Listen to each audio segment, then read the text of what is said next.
gamers, come forth and gather around. The Gamer Hour is back with more game news and gameplay to be found. I'm your host, Travis Cochran, still here out of Times Square, New York City in Reuters Studio. In tonight's show, I get surrounded. Chris, you got this? Oh, God. Oh. My guest clutches up. Nice work, nice work. Finish him, yeah. Nice work. And together, we tell a lifeline how to heal up. How do I use my... Red med kit. No, not No, that. that's Not the wrong thing.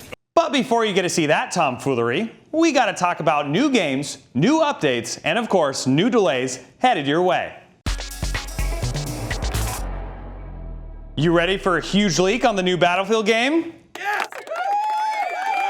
Well, here it is. The new Battlefield may be set in, no, not Russia, not the US, but Japan. Yeah, popular leaker Tom Henderson posted a sketch of a map set in Japan that will be shown in the upcoming reveal trailer of the game. The drawing depicts a rocket launch site with skyscrapers surrounding it, all from the view of a helicopter pilot's cockpit. And even better, a tornado is drawn storming through the map. Awesome! I now know how DICE comes up with their map designs. Japan. Rockets. Tornadoes. We got our new map, boys and girls. The new update for MilSim Squad adds a replay system into the game. Players can record and manage full replays of their game while, get this, in the game. The system isn't fully fine-tuned yet, as fast-forwarding and rewinding could crash the playback. But at least now, you can finally figure out who sniped you from 2,000 meters away. Apex Legends hit 100 million players last week. Congrats, Responding EA. As a result of this milestone, a trailer was released thanking the community and promising for even more content to come, including a new Olympus map update and a new legend named Volk with aerial abilities. Meanwhile, over at DICE, Battlefield 5 Firestorm hit 100 players last week. Okay, it may have dropped down to 97 by now. More delays are on the way, folks. Yep, Minecraft's next update, Caves and Cliffs, was supposed to come out this summer, but is now being delayed to the end of the year. The update will improve and introduce new terrains and life forms from the world below that you all can't seem to get enough of. Seriously though, if you can't wait that long for the update, just grab the shovel in the garage and head to the backyard.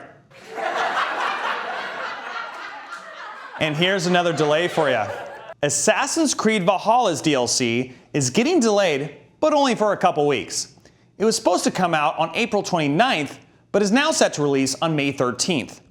This new expansion, Wrath of the Druids, is set in Ireland around a mystic cult. And it's safe to say that this cult is far worse than the potato famine. Good luck. Days Gone is coming out on PC on May 18th.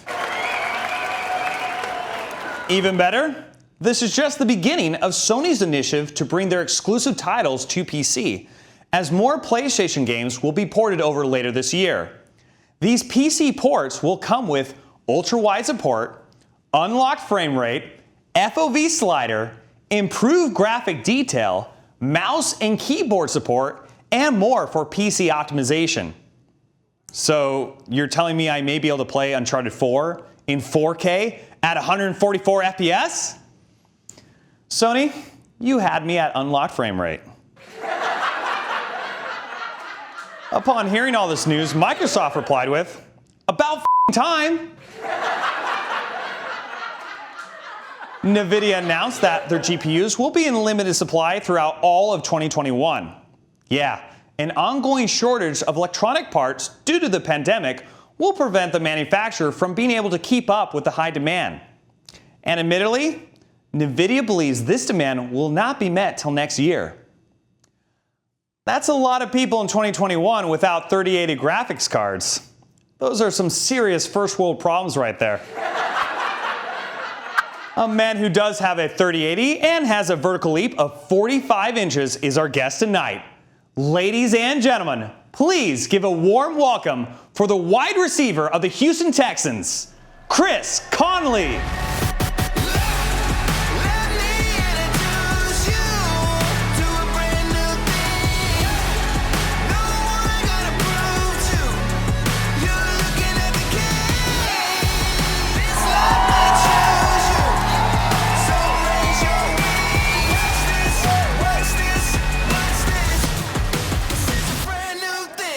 Chris, glad to have you here, man. Man, thank you guys for having me. Congratulations on becoming a Texan, by the way. You excited to throw on the blue and red jersey? I am. I haven't worn Navy in a while, since high school, actually. So I'm looking forward to it. It's about time to bring the color back. It is, and I'm looking forward to playing in an indoor. I've played in a lot of extreme weather, cold, snow, heat. But now playing in an indoor, I'm looking forward to that for sure. Definitely for my feet.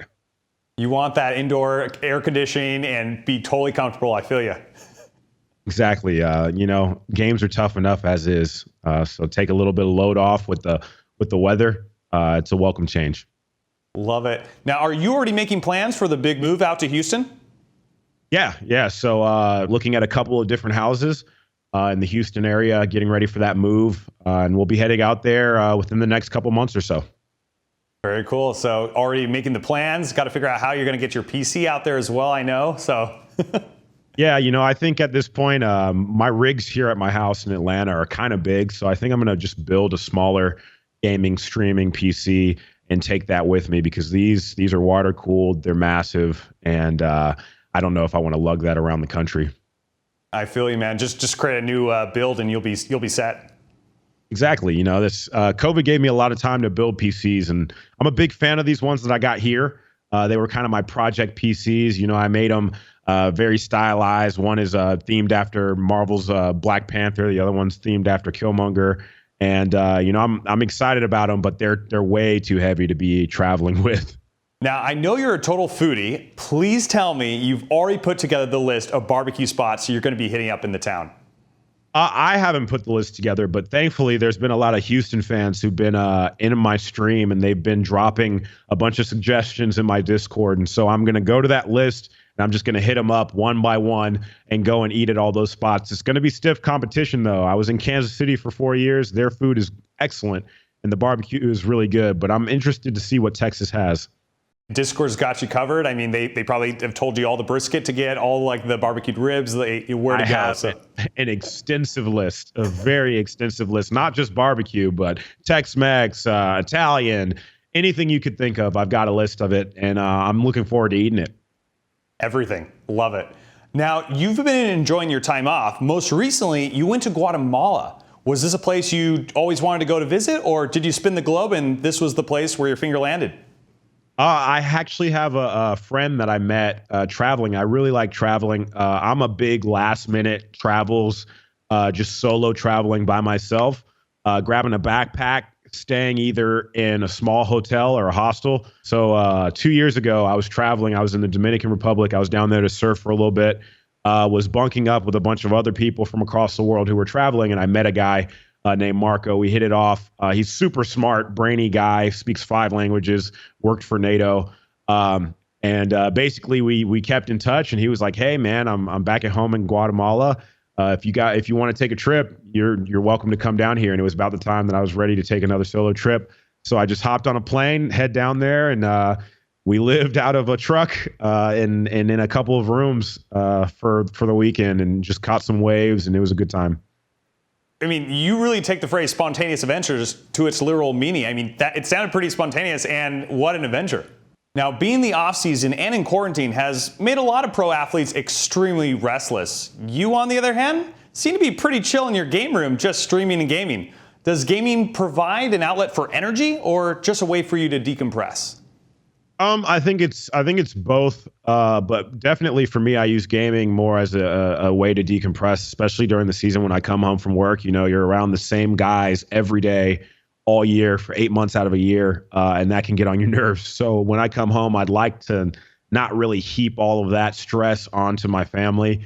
So I, sit down, I'll play games for 30 minutes to an hour just to decompress, and then go and and be with everyone. But also in quarantine, lots of energy and finding ways to really channel that into competitive gaming when you can't leave the house or the hotel was very good for me.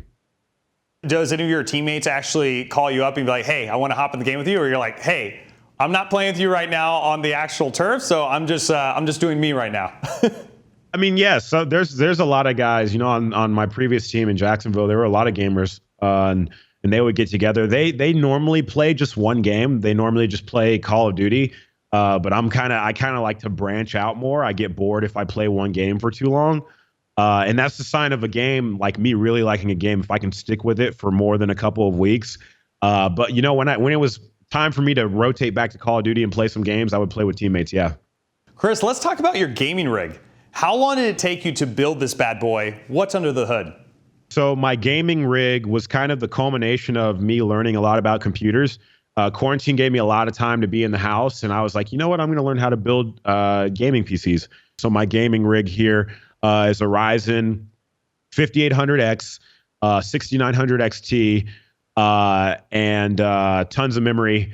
And my RAM speeds, it's a little volatile right now. We'll see if with some updates I can clock it higher. But I have some pretty fast RAM in there. I just can't clock it up all the way and have the computer be stable. But it's a great rig. I can run and get high frames. I can get 120, 140 frames at 4K. So pretty good. Are you overclocking your CPU with this bad boy? I'm not pushing it too far. I think that AMD has done a good job with their Precision Boost Overdrive. It's kind of their auto overclocking feature. I've played around with the overclocks, and when these chips first came out, it was a little bit volatile. I could push it a little bit, and some days it would be stable and it'd be fine, and other days, sometimes I would push it too much and it would become unstable. So I really just let it auto overclock, and it's been doing great for me. I've gotten 5-10 frames here, and honestly, not many monitors can run over 150 frames at 4K. So it's doing great. Chris, I am totally impressed. When I first built up my gaming PC, I just went to my friend who knew about PCs. He just gave me a part list and says, go for it. You were self-taught, so tip the hat to you, sir. Appreciate it. I made a lot of errors on the way, and some were very costly. But I think that, quarantine, it really pushed me to do stuff that wasn't typical of building your first PC. I built my first PC, and 5 days later, being bored in the house, I was like, you know what? I'm going to learn how to water cool. I stripped it apart and I bought a different case. I had a Micro Center down the street from my house, and I literally learned how to hard tube water cool within 5 days of building my first PC. And I built that twice. And then I went small form factor and I built in a mini ITX case. And I said, you know what? That's not good enough. And then I learned how to water cool in a mini ITX case. And this all happened over the course of 4 months. It just makes you appreciate it that much more too, that not only you built it, but you learned from this whole process, through that. Yeah, no, I mean, if anything goes wrong with my PC, I can fix it myself. I don't have to ask anyone. I just had a pump die in my streaming PC. And before we got on the interview today, I just drained that PC, took it apart, replaced the pump, and put it back together. So I think that it's invaluable information. And I've been able to help a number of teammates too, who have gaming PCs. When they have issues, I can usually fix it for them. I know who I'm calling when my custom water loop system goes bad. So thank you. Gotcha. I got you. Now, you're not just gaming on this battle station. You're also reading screenplays on it as well. Chris, you have to be the only athlete I know who reads screenplays. Now, I read screenplays every day back when I was at USC Film School, and I still enjoy reading them. Do you read these scripts to get inspired, or just to see how the words from the page transfer to the silver screen? Mostly the latter. I like to see how these films translate to the screen, but it's so interesting to see how the medium of film is transforming and who these young writers are and where they're going. Because, when I finish football, I would love to step into a writer's room or step behind a camera and direct things. And so it's more of a learning process for me, having I went to journalism school and found out later on in my college career that I wanted to work in film. And so now I'm kind of backtracking and trying to lay a foundation and learn more of the technicalities of the creativity in the industry. What kind of films do you want to make? I'm a big comic book kid. I as a kid, my dad brought my brother and I and my sister these two big cardboard boxes that seemed like they weighed 100 pounds. And they had his whole comic book collection from when he was a kid. And I remember over a summer, when I was young, pouring through those comic books and becoming so inspired by those. And at around the same time, that's when I was introduced as a young kid to Star Wars. And so I have this really unique connection to not only comic books, but sci-fi. And those are really what have inspired my creativity, throughout the years. And I would love to get into those genres. George Lucas went to my film school, man, so I feel like I was inspired by him as a young filmmaker myself. But here's a curveball for you, because you're on the Gamer Hour. Could you ever see yourself making a video game? Yes. You look at a lot of these games over the last 5 years, story games, God of War, The Last of Us, Halo. These games have really transcended FPS. They've really transcended RPG, and they've gone to the point where they have these cult followings who are in the games just for the story. So I'm such a fan of all of the storytelling that's in it. You can see the same techniques that you see in modern films in these games. And so I've actually reached out to some of these creators of video games, and I've said, hey, I want to know, how did you transition here? What made you transition from wanting to pursue, the film world to wanting to tell your stories in video games? Because I think it's just as compelling. Chris, we not only love storytelling in movies, but also storytelling in video games. You told me that Titanfall 2 is one of the greatest FPS experiences ever. Now, was it the connection between the Titan and the pilot? The heart-pumping action scenes of fighting while time traveling? What made Titanfall 2 go down as one of your all-time favorites? I always say that movies are hard because in a short period of time, you want to make someone care about a character. You want to make them care about what's going on in the conflict. And in a video game, it's the same problem. You have a certain number of hours to make someone care about these characters. And I think that Titanfall 2 did what a lot of FPS games don't necessarily do. It connected with people on a human level. You saw the humanity in BT, which is a robot. And an AI, you connected with BT. You understood the struggles of Jack Cooper. You began to understand what this intergalactic war that was taking place was about. And at some point, you could really see, the struggle from both sides and this power struggle for land and territory. And so it became real. How incredible was that time travel sequence where you're actually fighting through two different time periods? It was amazing. It was amazing. And I think that right there, you're starting to see more games try to simulate that and simulate two real-time rendered scenes at the same time. But when that game came out, that was really revolutionary. People were talking about that at one level for months after that game released, and it's still a great play to this day. So I would encourage anyone who hasn't played Titanfall 2 to just play it and then think about when that game came out and how it feels in your hands. It really is revolutionary. Absolutely. Now, I know this is a hard one because you're also a Halo guy, but which campaign's better, Titanfall 2 or Halo 2? Tough one. I'm gonna have to go to Halo because what Bungie and 343, really Bungie, was able to do with Halo 1 and Halo 2 changed the gaming industry forever. They were really on the forefront of telling these stories that were bigger and greater and grander than everything that was going on, and it was so well connected. But not only that, they were able to map these controls to a controller, and that really has made video games so accessible like it is today. And so I think Halo 1 and Halo 2 for me will always be the GOATs because we don't get Call of Duty if we don't have Halo. They're the games that really set the standard for all the FPS games to follow that we have today. For sure. And now everyone thinks of them as normal and standard, but at one point that was revolutionary, and Halo was when it was revolutionary. Yep. Now you're playing Titanfall Battle Royale, aka Apex Legends. Have you been on the Apex train since season 1, or are you fairly new to Respawn's BR? I'm fairly new compared to most people because, believe it or not, the first time that I played Apex Legends, I jumped into a game and I won the first game that I ever played, and I was not that impressed.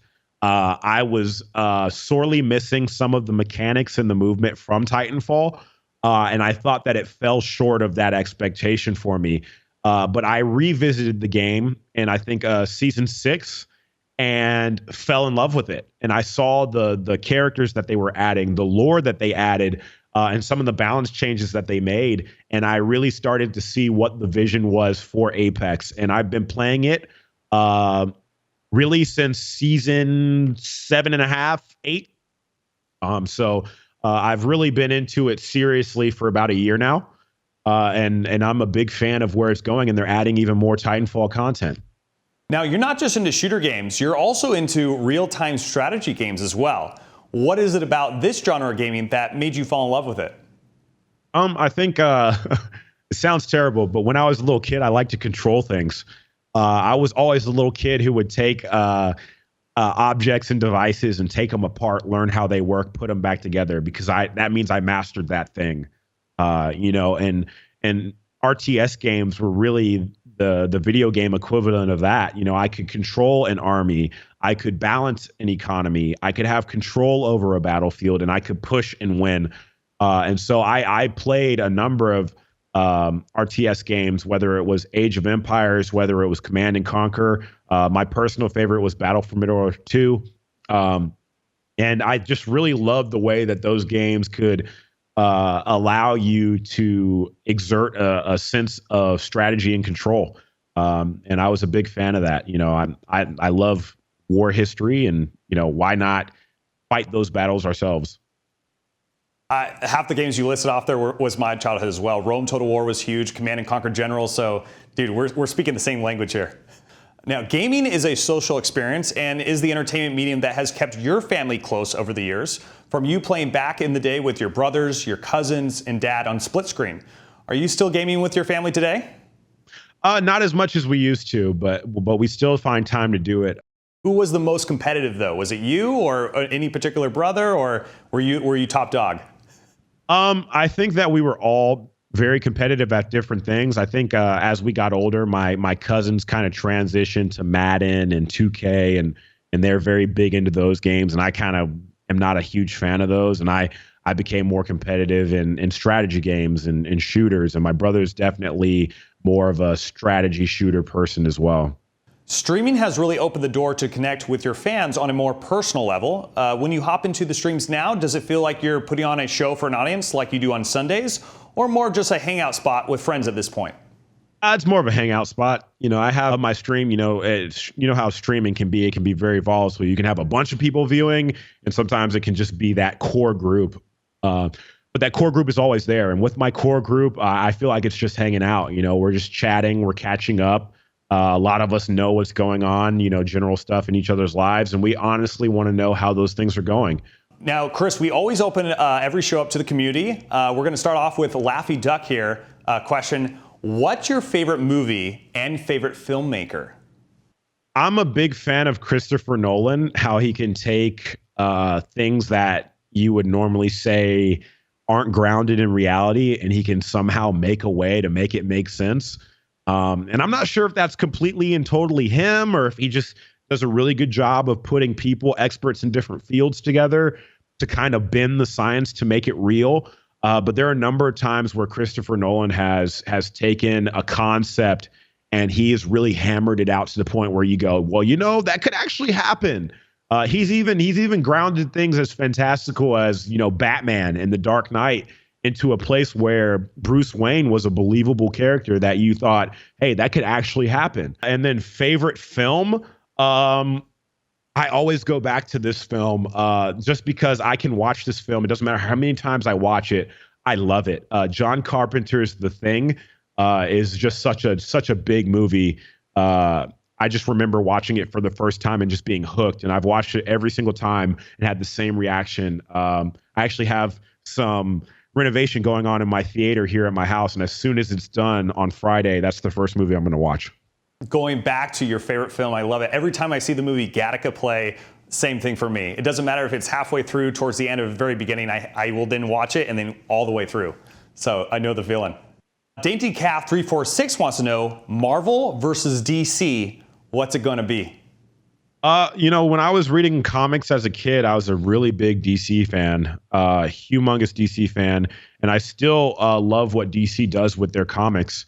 I feel like the stories are very compelling, and they do dip into kind of that darker side. But what Marvel's really been able to do with their cinematic universe is unparalleled. The continuity is huge. The way that the films agree with each other, and they don't really necessarily break the rules that have been set in that universe, is impressive. And to be able to do that over 11 years is, I don't know if we're going to see anyone else really get to this level and do this. I think they're hoping that Star Wars does it at some point, but that's going to be a really tall task. But I'm so impressed by what they're doing. And so, given the fact that most people don't read comic books, I would say, hey, man, stick with the Marvel films. But if you're really, available and ready to do the dirty work, jump into those comics. You're going to know everything that happens before it happens, but it makes it so much better. And final question from Yoki. You hold the highest vertical leap in the NFL at 45 inches. How did you learn to jump so high?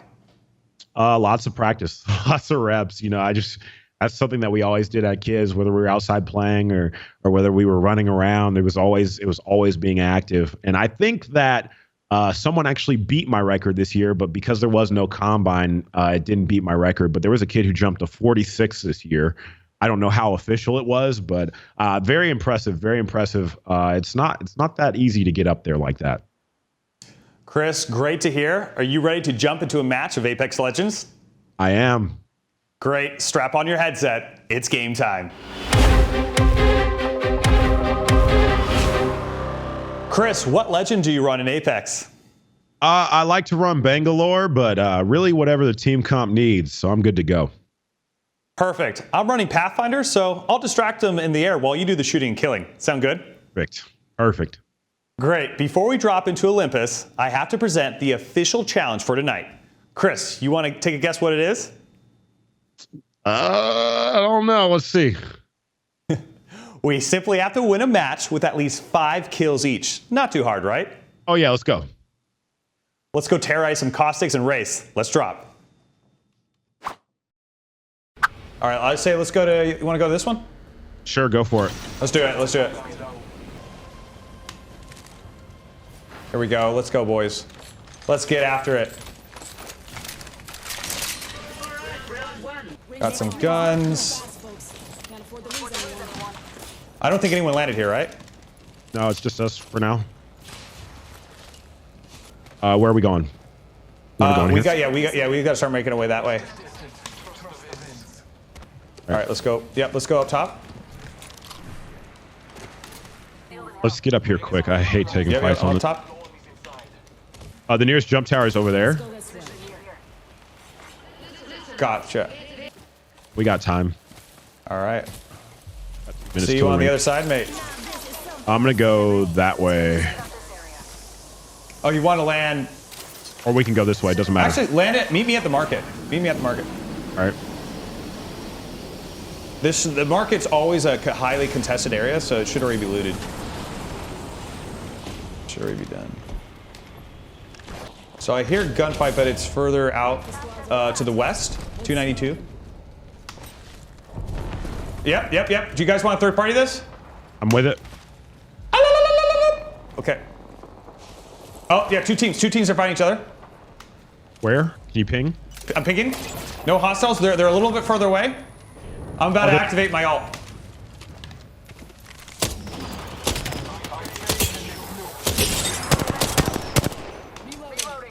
I think I might. If I see another one, I'm gonna ult it.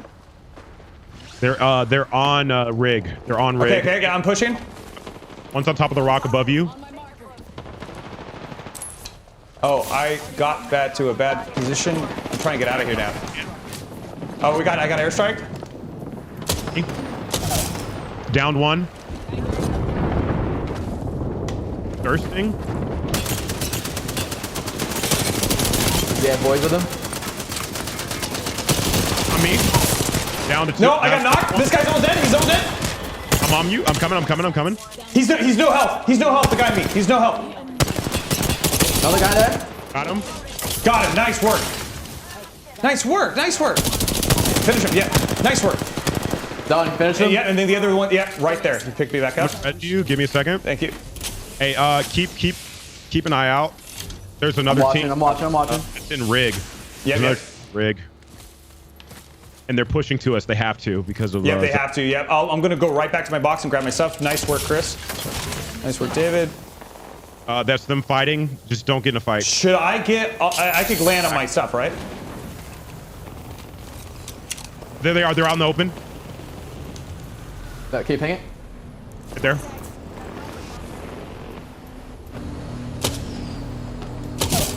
Down one. Circle's coming. Oh, I'm about to die. I'm not gonna be able to grab my stuff, but I will find. Finished. Ooh, can I grab? I think I can grab stuff from this guy. Guy here. Oh, Don't. Finish. can I get that guy's gun, or is that a no-go? Can I get that stuff? Go for it. The first ring doesn't hurt. You're good. Okay. There's a guy with a res shield in there. He was trying to res. I'm gonna go get it. Cool.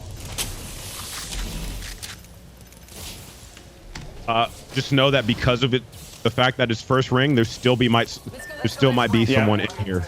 Healing up. I found another dead body. Another team. In the storm? We're good. They're running. Just make sure they don't jump me. Nice work keeping this alive. That was awesome. You guys need Okay, meds. now are we rotating left? Should we rotate left or right? Yeah, actually, probably left through here. Here. Take medkits. Thank you. I already have. I don't need to carry medkits, right? Cool. Yeah, you don't need as much. If you No. have any medkits, you want to have medkits. Use your medkit. Lifeline. Yeah, you need to heal up. How do I use my... Red medkit. Nope, not No, that. that's not the wrong that. thing. Don't You do need that. to go to your inventory. What is it on the controller? Is it right bumper or left bumper or? Yeah, you need it. Just your health. Yeah. Should be at the bottom left of your screen. Bottom left. Crouch down, please. Yeah. Get down and see number 4 for me is number 4 for me. What's in the bottom left of your screen for inventory right there? What does it tell you? What button is that? Right next to your picture of your character. To the right of it. I don't have any medkits. Oh, he has. You don't have any? No. Here, take mine. Here. Use it. Yeah, pick that up. I think someone's close. Pop it on. Yep, I'm using. Cool. He's popping it on. We're good. Yep. And then pick up that thing you dropped right there too. You'll be good. Ooh, yeah, we're gonna have to go this way, dude. Chris. We're gonna have to go. You see, we're gonna have to wrap around. We're gonna have to wrap it. I'm gonna try to craft some bats in a med kit. We got 40 seconds to bounce.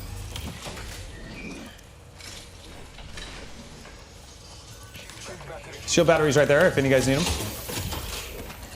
Okay, all right, guys, we gotta start heading out. So wrap with me. It's gonna start collapsing, you guys. Start going with him. Yeah. Wrap with me. Wrap with me. That's 2 of the teams. 2 of the teams are in there. They should be on the far side. Okay. This is going to be an intense final fight amongst these other teams. Everyone's going to be kind of clamping down. I think because of this ring, everyone's going to be low. Yeah, I think so too. So we shouldn't, unless a team comes in late up there, then we're kind of in trouble. Yeah. But just make sure they can't.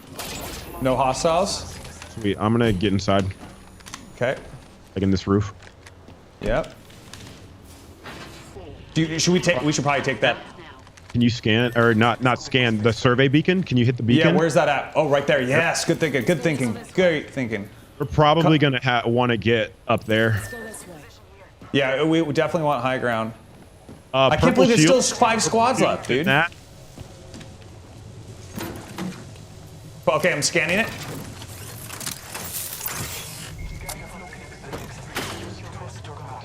Oh, someone's fighting right above Yeah. us. Need to get up No, top. our intuition is correct. Go to the next spot. Go to that next spot. We'll play, and then we'll hold them off from the ring. Okay, there's one team over there. Just know that. Okay. Because there's a care package that's open right there. Okay. So Okay. Let's start rapping, boys.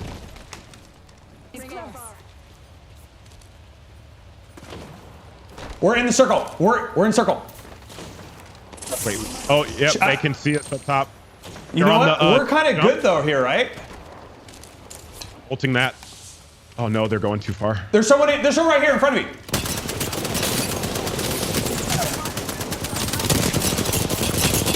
I gotta heal. I'm almost dead. I gotta heal. I knocked one. One's down. One's down, Chris. Thank you. They're both in there. Oh, there's 3. He's getting revived. He's getting revived. I don't know if it's worth it. Yep, downed him.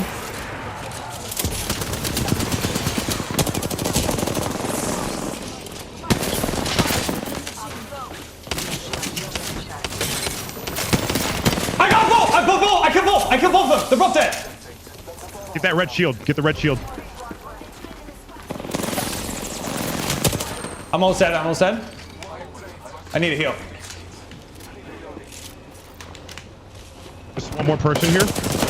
Help me. Oh, both sides.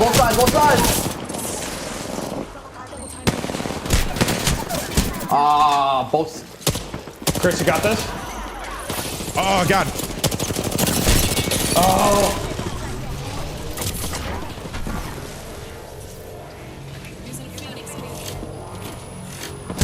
Oh my gosh, dude. Stay alive. I was recovering too. That's good. Tell me Yes. the ring. I can't. I'm dead. I don't. Oh, let me see. I see. You can third party this. Oh god. I just might have botched that. They're all looking for me. How are you still alive? How are you still alive? Dude, heal up.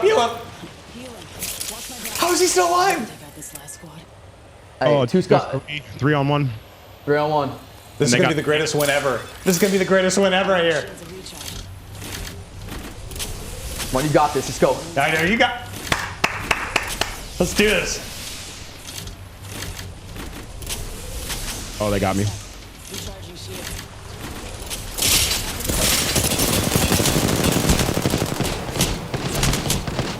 Oh, that's it. GG.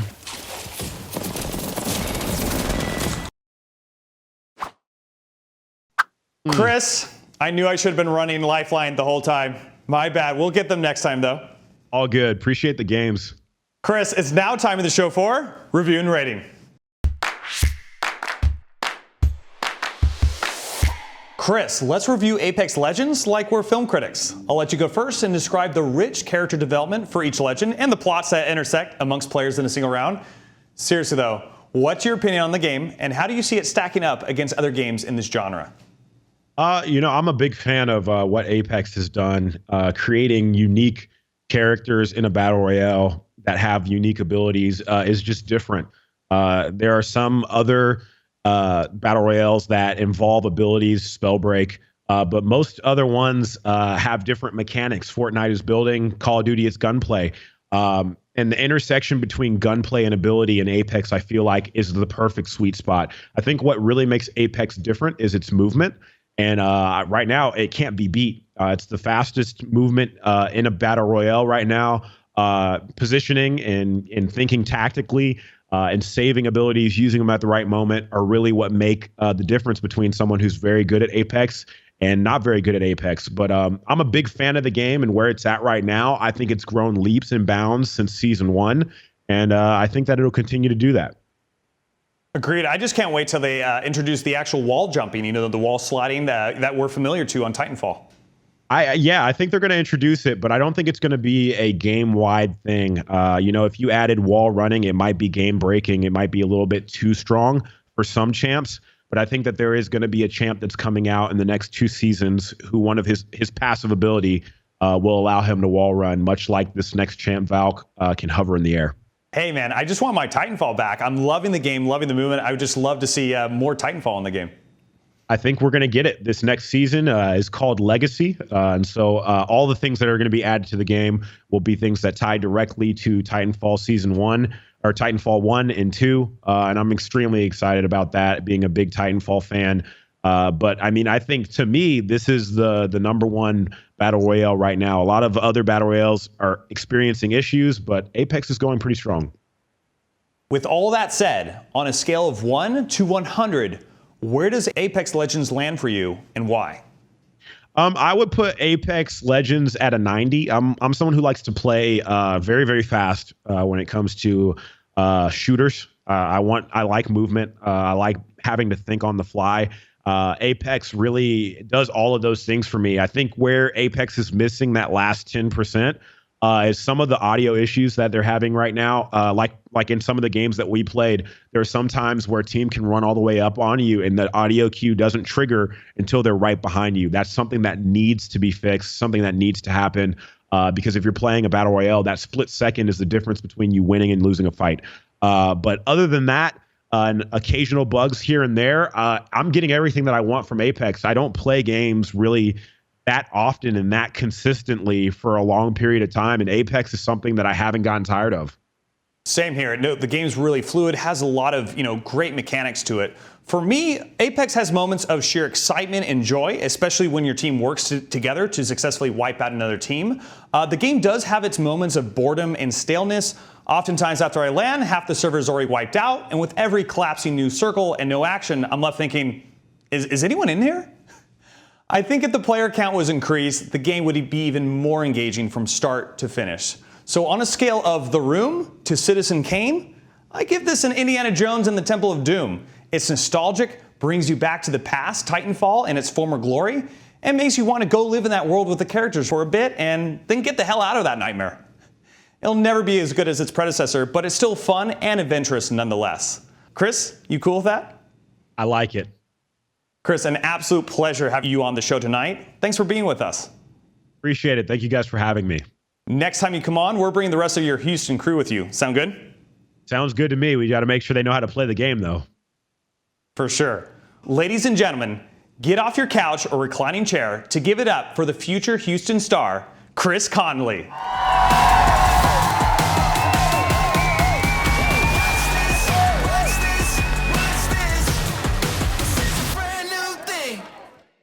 Chris Conley is making moves professionally and literally in gaming. Yeah, his emotes are next level. You can catch more of his Apex skills over at his Twitch channel at twitch.tv/FlightConley.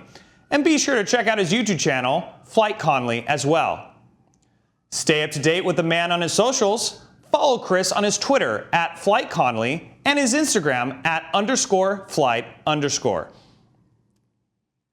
It's that time of the show for me to go home and play Mirage. Yeah, because I obviously can't play with Bloodhound. I need those decoys. Stop watching movies and start watching us on YouTube, Twitch, and the army of streaming channels that we're on.